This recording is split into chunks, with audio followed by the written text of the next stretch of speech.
Hi guys, আপোনালোকলৈ আগবঢ়াই আনিছোঁ আজি মই মাজুলী টু লখিমপুৰ দলঙৰ কামৰ আপডেট। SP চিংলা কনষ্ট্ৰাকশ্যন কোম্পানীয়ে কিমান দ্ৰুতগতিত আগবঢ়াই নিছে। বৰ্তমান লুইন নৈখনৰ ওপৰেদি থকা মাজুলী টু লখিমপুৰ দলঙৰ কাম বহুত দ্ৰুতগতিৰে আগবাঢ়ি গৈ আছে, আগবঢ়াই নিছে। এতিয়া বৰ্তমান লুইন নৈখনৰ পানী প্ৰায় শুকাইছে। ইয়াত পানী অকণমান অলপ বেছি হৈ আছে যদিও ইয়াত গৈ কামৰ অগ্ৰগতি যিটো দেখিছোঁ আমি প্ৰায় 2.5 বছৰৰ ভিতৰতে কাম সম্পূৰ্ণ হৈ উঠিব বা দলংখনৰ সম্পূৰ্ণ হৈ উঠিব। ইয়াত মাজে মাজে পানী আছে, তথাপিতো কাম চলাই নি আছে। ইয়াত ভিতৰলৈ আমি সোমাই আপোনালোকক দেখাবলৈ চেষ্টা কৰিম যে 1 নম্বৰ খুঁটাৰ পৰা কাম যিটো ঢালাই দিয়া ব্যৱস্থা, এই ঢালাই দিয়া ব্যৱস্থা তেখেতসকলে কৰি গৈছে। আপোনালোকলৈ লৈ যাম আমি ভিতৰ চোৱালৈ। ইয়াত কেইবাখনো ক্ৰেন দেখিছে, সেইবোৰ জছ উঠোৱা মেলোৱা ব্যৱস্থাৰ কাৰণে ক্ৰেনবোৰ ৰখাই থৈছে। মাজুলী টু যোৰহাট দলঙৰ কাম এতিয়া বৰ্তমান বন্ধ হৈ আছে আৰু তাত যিমান আহিলা পাতি আছিল এই গোটেইবোৰ এতিয়া তাৰ পৰা নিয়া গৈছে আৰু 3 মাহলৈ কাম পেণ্ডিং থাকিব বুলি কৈছে। যে 3 মাহলৈ বন্ধ থাকিব মাজুলী টু যোৰহাট যিটো দলংখনৰ কাম। এতিয়া মাজুলী টু লখিমপুৰ দলঙত তাত আমি উপস্থিত আছোঁ। গতিকে মাজুলী টু লখিমপুৰ দলঙৰ কাম ইমান দ্ৰুতগতিত আগবঢ়াই নিছে যে SP চিংলা কনষ্ট্ৰাকশ্যন কোম্পানীয়ে। আমি ভাবিবলৈ বাধ্য হৈছোঁ যে ইয়াত একো গাফিলতি হোৱা নাই বা তেনেকুৱা কোনো চান্স নাই। ইয়াত কিমান সুন্দৰভাৱে জালি দিয়া ব্যৱস্থা কৰিছে। দিনে ৰাতিয়ে কাম কৰি মানুহবিলাকে যিমান দ্ৰুতগতিত আগবঢ়াই নিছে, ইয়াত আমাৰ একোৱে সন্দেহ নাই বুলিয়ে ভাবোঁ। মই চিকিউৰিটি গাৰ্ডৰ ওচৰত গৈ সুধি মেলি আপোনালোকক ভিতৰত আৰু কি কাম চলি আছেনো দেখাবলৈ চেষ্টা কৰিম। ভিতৰলৈ লৈ যাওঁ আপোনালোকক। ইয়াত দেখিছে নহয় ওপৰত যে ইয়াত 150 মিটাৰ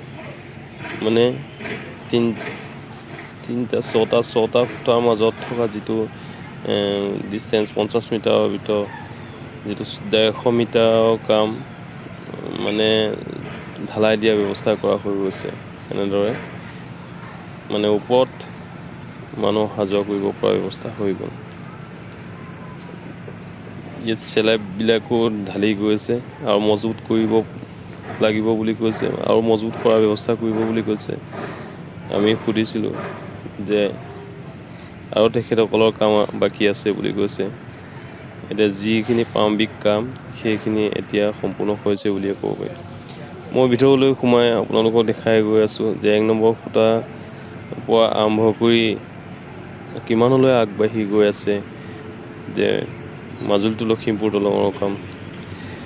ইতিমধ্যে আপোনালোকে গম পাইছে যে মাজুলী টু লখিমপুৰ দলঙৰ কাম 2 জেগাত হৈছে, যে এটা জেগা সোৱণশিৰিৰ ওপৰত আৰু আনটো হ'ল লুইন নৈখনৰ ওপৰত। মই লুইন নৈখনৰ ওপৰত থকা যিটো এটুকুৰা 19টা খুঁটাৰ কাম যিটো চলি আছে সেইখন দেখাই আছোঁ আপোনালোকক।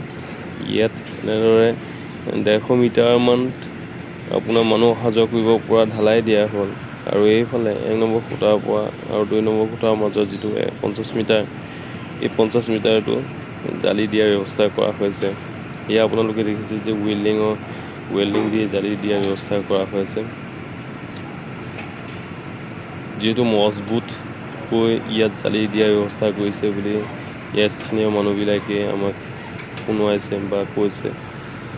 গতিকে আমিও লক্ষ্য কৰিছোঁ যে ইয়াত মজবুতকৈ জালি দিয়াৰ ব্যৱস্থা কৰিছে আৰু ঢালাইবিলাকো মজবুত হ'ব যেন লাগে। একচুৱেলি মাজুলী টু লখিমপুৰ দলঙৰ আমি ইয়াত যিমান মুক্তভাৱে ফটো তুলিব বা ভিডিঅ' কৰিব পাৰিছোঁ, কিন্তু মাজুলী টু যোৰহাট দলংখনত আপুনি ফটো একপিও তুলিব নোৱাৰিব। এনেকুৱা মানা আছে, বাধা আছে। গতিকে তাত যে ভিডিঅ' বা ফটোগ্ৰাফী কৰিবলৈ নিদিয়ে তাৰ আঁৰৰ ৰহস্য কি আমি ইমান বিশেষ নাজানো।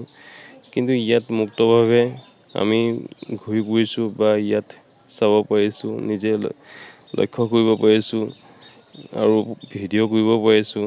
ইয়াত কোনো গাফিলতি হোৱা নাই বুলিয়ে আমি বিশ্বাস কৰোঁ।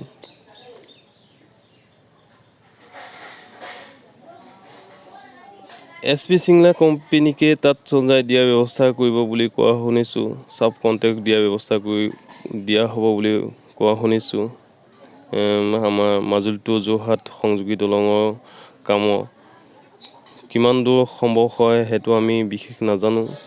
কিন্তু SP চিংলা কনষ্ট্ৰাকশ্যন কোম্পানীটোৱে ইয়াত যিটো মাজুলী টু লখিমপুৰ দলঙৰ কাম যিমান দ্ৰুতগতিত আগবঢ়াই নিছে, ইয়াতো যদি মাজুলী টু যোৰহাট দলংখনকো তেখেতসকলক যদি দি দিয়ে, তেতিয়াহ'লে অকণমান কামৰ অগ্ৰগতি মানে আগবাঢ়িব বুলি আমি ভাবিছোঁ, আশা ৰাখিছোঁ। ইয়াত একচুৱেলি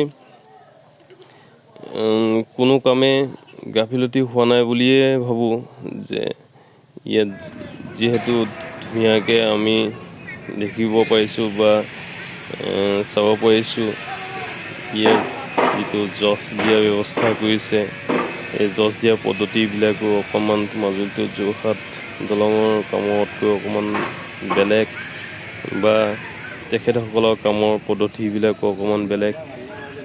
গতিকে তেখেতসকলে এতিয়া দিনে ৰাতিয়ে মানে কাম চলাই গৈ আছে। এতিয়া আমাৰ ঘড়ী 5টা, চাৰে 5টা বাজিব। তেখেতসকলে কাম চলাই নি আছে। ইয়াত যিটো মাজুলী টু মানে ধূনাগুৰি ঘাটলৈ যোৱা, মানে গড়মূৰ টু ধূনাগুৰি ঘাটলৈ যোৱা ৰাস্তাৰ ওপৰত থকা দলঙৰ যিটো দুখন মাজত থকা খুঁটাৰ মাজত থকা দলংখনৰ শ্লেবডাল ঢলা হৈছে, মানে মানুহ অহা যোৱা কৰিব পৰা ব্যৱস্থা কৰি দিয়া হৈছে তলেদি। মাজুলী টু লখিমপুৰ দলং বা মাজুলী টু যোৰহাট দলঙৰ কামৰ আপডেট আপোনালোকক দি গৈ থাকিম। চাই থাকিব মোৰ চেনেলটি। Thank U.